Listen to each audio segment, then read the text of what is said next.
रूस के विध्वंसक हमलों से यूक्रेन दहल गया है। कीव पर, राजधानी पर रूस के ताबड़तोड़ हमले हुए। रूसी ड्रोन ने राजधानी कीव में जबरदस्त तबाही मचाई है। ये देखिए तस्वीरें।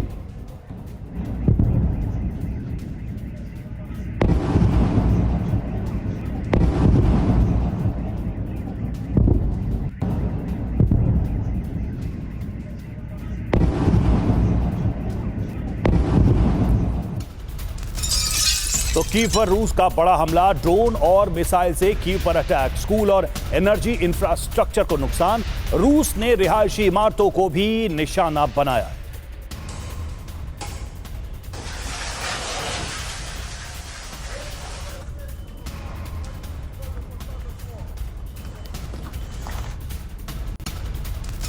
तो कुल मिलाकर रूस ने बड़े हमले करके विध्वंसक हमलों से यूक्रेन को दहला दिया है। एनर्जी इंफ्रास्ट्रक्चर को किया गया है ज्यादातर हमलों में टारगेट। रिहायशी इलाकों पर भी हमले हुए हैं। रूसी हमलों से यूक्रेन में बड़े पैमाने पर तबाही मची है। जो ताजा तस्वीरें सामने आई हैं वो इसकी गवाही दे रही हैं।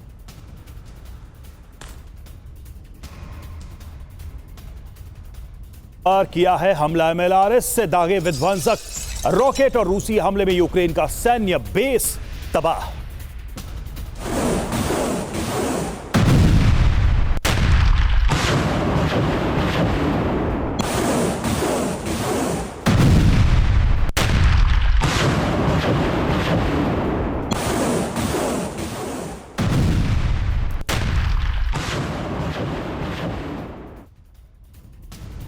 और देखिए बड़ी खबर ज़ैपोरिजिया से भी है। ज़ैपोरिजिया में रूस का भीषण हमला हुआ है। रूसी टैंकों ने ज़ैपोरिजिया में तबाही मचाई। यूक्रेन के सैन्य ठिकाने को रूस ने यहां पर कुछ ऐसे तबाह कर दिया।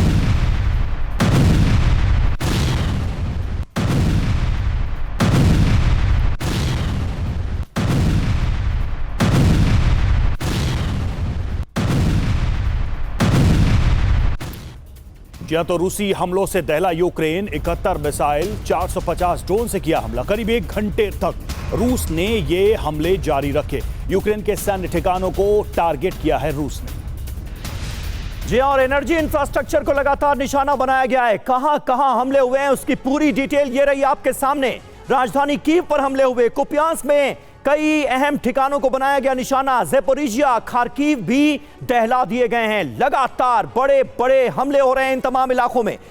रूस की रणनीति देखिए क्या है। एक ही इलाके पर एक साथ कई हमले अब रूस की सेना करती नजर आ रही है। बिजली, हीटिंग और पानी बंद करना, ये कुल मिलाकर मंशा नजर आ रही है। और सर्दी का फायदा उठाकर दबाव बनाने की रणनीति पर इस वक्त रूस काम करता नजर आ रहा है। समर्पण करो या मरो की स्थिति में लाना रूस का मकसद नजर आ रहा है। तो ये कुल मिलाकर अभी स्ट्रैटेजी, रणनीति नजर आ रही है। संजय सोय साहब, किस तरह से आप देखते हैं कुल मिलाकर अभी रूस के तगड़े घातक हमले ये तो यही बता रहे हैं कि इस सर्दी में यूक्रेन का हाल बुरा करने की पूरी कोशिश की जा रही है। ऐसे में शांति की एक तरफ कोशिश और दूसरी तरफ इतने भयानक भयावह हमले, मतलब क्या नजर आता है, रणनीति क्या है? ये बिल्कुल समीर, देखिए ये काफ़ी सोची समझी रणनीति के तहत रशिया काम कर रहा है। हाँ। 1 हफ्ते का ब्रेक था।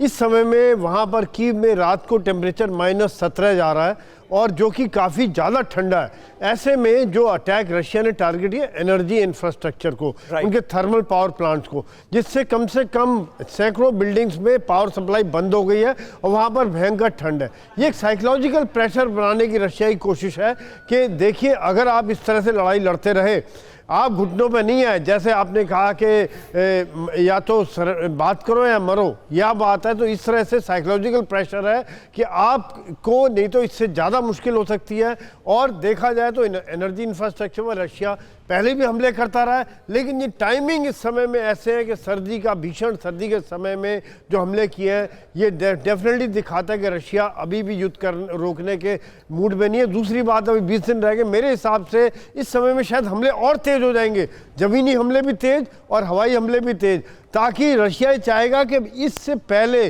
सर्दी खत्म होने से पहले ही युद्ध समाप्त हो और कहीं ना कहीं यूक्रेन बातचीत के लिए राजी हो। इस समय में अमेरिका भी तैयार है और यूरोपियन यूरोपियन यूनियन को अपनी मुसीबत पड़ी हुई है, कहीं ग्रीनलैंड का चक्कर या उनके अपने डिफेंस बजट्स और उनका आपस में ही थोड़ा सा मेल मिलाप इतना ज़्यादा नहीं हो रहा है। बिल्कुल। तो रशिया यही चाहेगा कि 4 साल होने से पहले ही शायद कहना के प्रेशर डाल के बात। बिल्कुल, रूस के लिए, पुतिन के लिए ये समय भी शायद सबसे सही समय है, क्योंकि अमेरिका भी ईरान से इंगेज नजर आ रहा है इस वक्त।